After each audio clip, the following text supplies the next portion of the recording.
Hello, everybody. Welcome to Let's Talk About It with Yogi Hamm. I don't know why it took me so long to get to this one. It's been sitting there, and I knew I needed to do it, but I kept doing the other ones. I don't know, no conscious reason. I wasn't like trying to avoid it or nothing that I know of. Maybe because of what it's about, maybe deep in my mind, let's don't do that. Yeah, let's do this one over here. Maybe that's what it was. I don't know. Near-death experiences, part 3. Let's get right into it too. One time, because I spent so much time in my teens and early 20s up in Outer Banks, childhood at the family cottage and stuff. I took up surfing. Yeah, I don't look like I surfed, do I? I did. I used to. I wasn't good. My first board was big old 6-foot bronze Dalsy. There's only like 100 of them made, and each one had something airbrushed on the bottom. Mine it's got a wave on it. Bronze Dalsy special edition, only 100 of them, and I got the one with the wave on it. But then I got me this, and when I got a little bit better with that big board, it wasn't much better, but when I got a little bit better, I said, I'm gonna buy me a nice, because that board I bought it used, it's from like this late 70s or mid 70s, something like that. But I got it like 81, I think, is when I got that. But yeah, I was surfing, boy. And I got that little 5-foot board. It's pretty, and it was about $450 damn, something like that back in, But it had a real sharp-ass point on the tip. It came to a sharp-ass point. And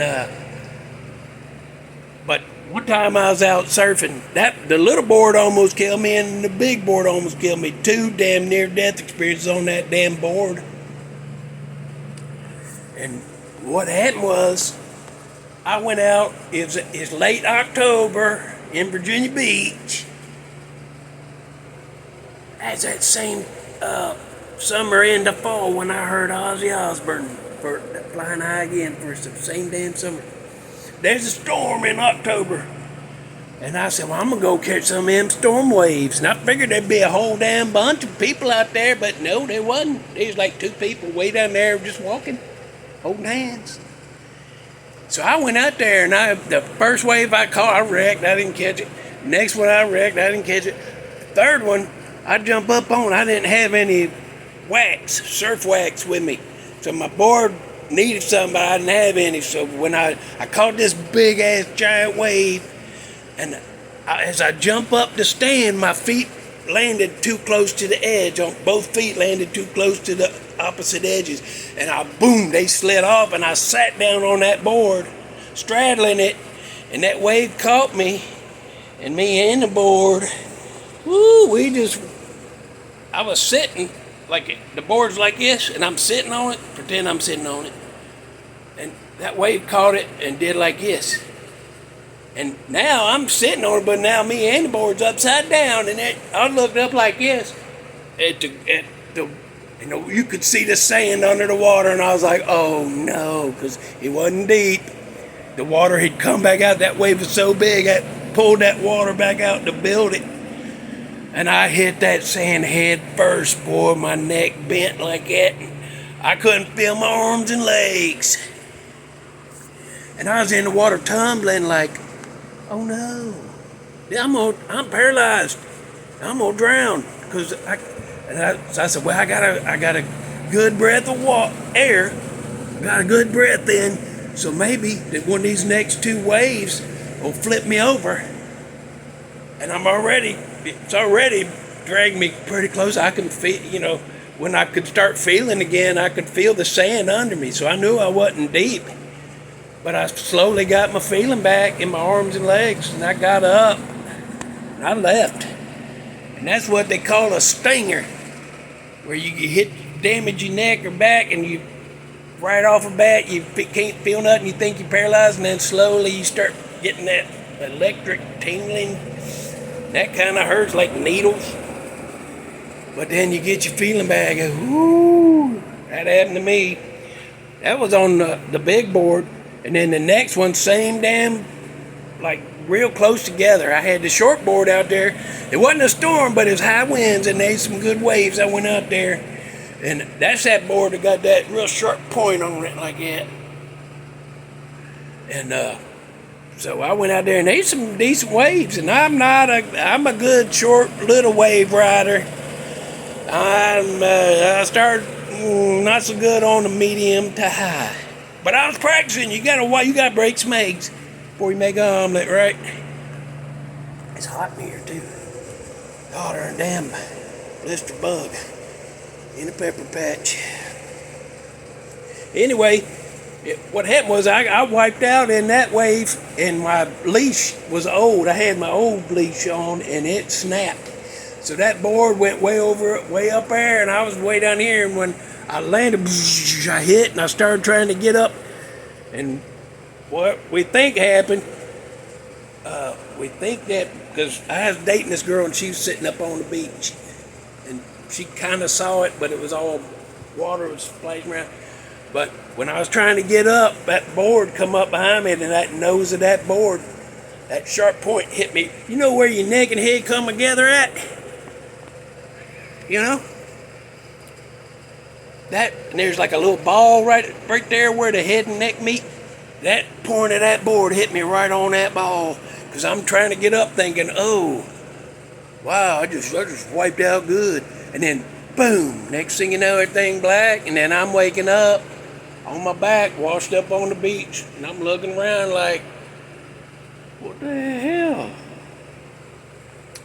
What the hell? And then that wave come washing out. I didn't even know where I was at. I just remember looking around. That wave hit me. Next wave hit me. Boosh. And I'm tumbling a little bit because it pushed me up a beach. It rolled me over. And I'm like, why am I tumbling in the water? What the hell's going on? Did I fall in the washing machine again?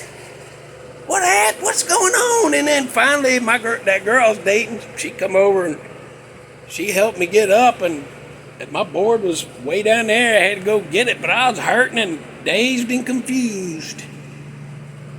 I drove us both home. I shouldn't have. I shouldn't have had her drive my car, because that could have been the end of Yogi right there. Nobody ever knowed.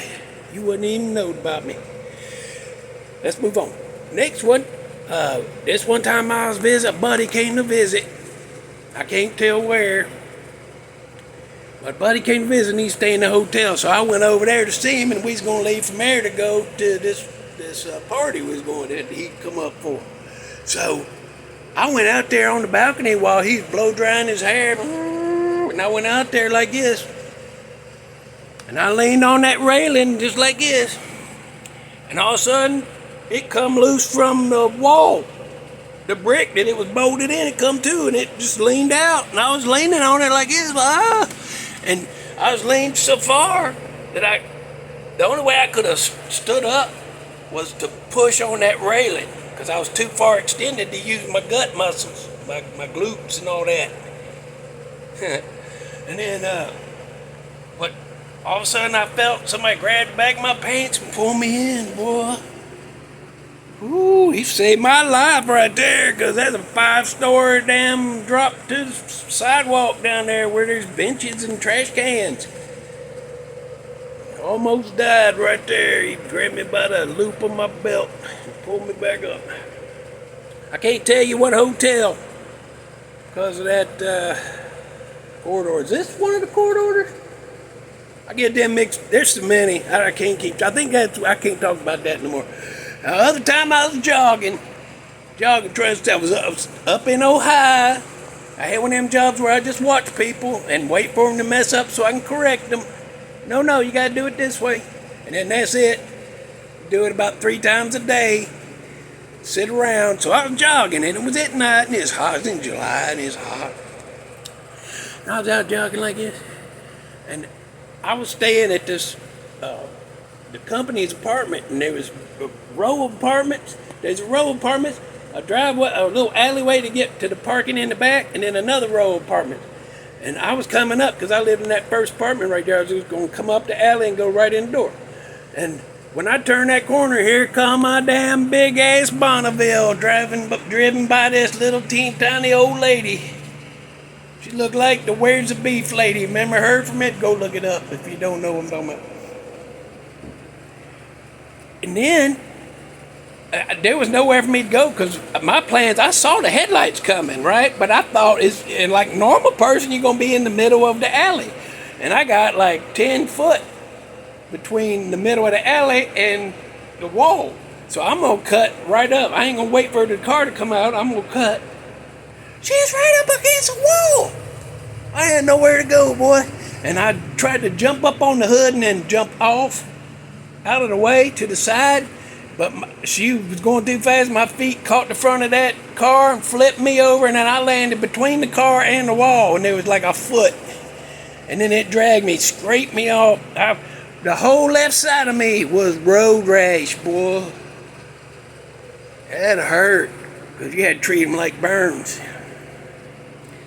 And then they'd scab, big old scab up about that big.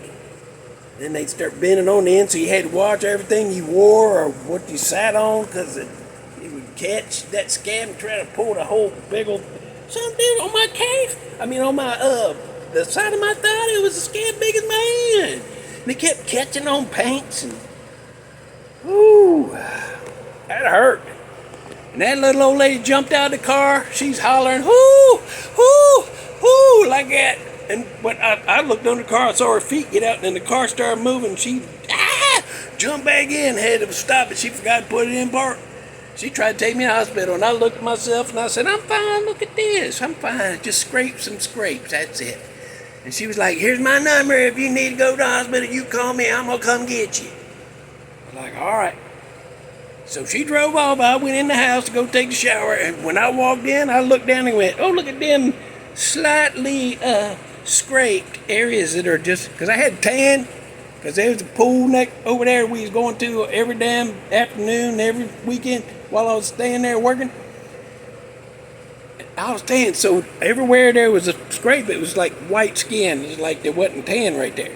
So while I was looking at it, all of a sudden, blood just started coming out and just started running, and I'm like, there was like little pieces of gravel stuck on me because I was sweating, because I was running. It's hot.